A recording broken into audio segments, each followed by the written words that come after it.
ಈ ಎಳೆ ವಯಸ್ಸಿನಲ್ಲೂ ಶಿವಣ್ಣನವರು ಸೈಕ್ಲಿಂಗ್ ಮಾಡಿರುವುದು ನೋಡಿ ಫ್ಯಾನ್ಸ್ ಎಲ್ಲ ಖುಷಿಪಟ್ಟಿದ್ದಾರೆ, ಆನಂದ ಬಾಷ್ಪ ಮಾಡಿದ್ದಾರೆ. ಗೀತಾ ಅವರಿಗೂ ಕೂಡ ತುಂಬ ಸಂತೋಷವಾಗಿದೆ. ಶಿವಣ್ಣನವರು ಎಲ್ಲ ಶೂಟಿಂಗ್ನ ಮುಗಿಸಿದ ನಂತರ ಅವರು ಸೈಕ್ಲಿಂಗನ್ನು ಸಂಜೆ ಓಡಾಡುತ್ತಿರುವ ಒಬ್ಬ ಹುಡುಗನನ್ನು ಕಂಡು ಸೈಕ್ಲಿಂಗ್ ಮಾಡಿದ್ದಾರೆ. ಹಾಗಾಗಿ ಎಲ್ಲರಿಗೂ, ಎಲ್ಲ ಫ್ಯಾನ್ಸ್ಗಳಿಗೂ ಖುಷಿಯಾಗಿದೆ, ಸಂತೋಷ ಪಡುತ್ತಿದ್ದಾರೆ. ಗೀತಾರವರಿಗೂ ಕೂಡ ಖುಷಿಯಾಗಿದೆ. ಆರಾಮಿಲ್ಲದ ಶಿವಣ್ಣನವರು ಕೂಡ ಆರಾಮಾಗಿ ಸೈಕ್ಲಿಂಗ್ ಮಾಡುತ್ತಿದ್ದಾರಲ್ಲ ಎಂದು ತುಂಬ ಸಂತೋಷಪಟ್ಟಿದ್ದಾರೆ.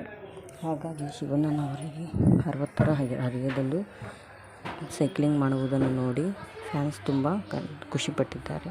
ತನ್ನ ಮಗಳಾದ ನಿವೇದಿತಾರವರು ಕೂಡ ಅವರು ಖುಷಿಪಟ್ಟಿದ್ದಾರೆ. ಮಗಳು ನಿವೇದಿತಾರವರು ಕೂಡ ತುಂಬ ಸಂತೋಷಪಟ್ಟಿದ್ದಾರೆ. ಹಾಗಾಗಿ ಶಿವಣ್ಣನವರು ಮಗಳ ಮದುವೆ ಬಗ್ಗೆ ಎಲ್ಲ ಕಡೆ ಹೇಳುತ್ತಿದ್ದಾರೆ. ಫೈರ್ ಫ್ರೈ ಸಿನಿಮಾದ ನಂತರ ಮದುವೆ ಮಾಡುತ್ತೇವೆ, ಅದು ಸಿನಿಮಾದ ರಂಗದವರೇ ಆಗಿರಬೇಕು ಹಾಗೂ ನನ್ನ ಮಗಳಿಗೆ ಎಲ್ಲರೂ ಸಪೋರ್ಟ್ ಮಾಡಬೇಕು ಎಂದು ಶಿವಣ್ಣನವರು ಎಲ್ಲ ಕಡೆ ಹೇಳಿದ್ದಾರೆ. ಶಿವಣ್ಣನವರ ಬಗ್ಗೆ ಈ ವಯಸ್ಸಿನಲ್ಲಿ ಸೈಕ್ಲಿಂಗ್ ಮಾಡುವುದನ್ನು ನೋಡಿ ಏನನ್ನಿಸುತ್ತದೆ ಕಮೆಂಟ್ ಮಾಡಿ ತಿಳಿಸಿ. ಹಾಗಾಗಿ ನಿವೇದಿತಾರವರ ಮದುವೆ ಬಗ್ಗೆ ಶಿವಣ್ಣನವರು ಎಲ್ಲ ಕಡೆ ಹೇಳಿದ್ದಾರೆ. ಶಿವಣ್ಣನವರ ಬಗ್ಗೆ ಏನನ್ನಿಸುತ್ತದೆ ಕಮೆಂಟ್ ಮಾಡಿ ತಿಳಿಸಿ.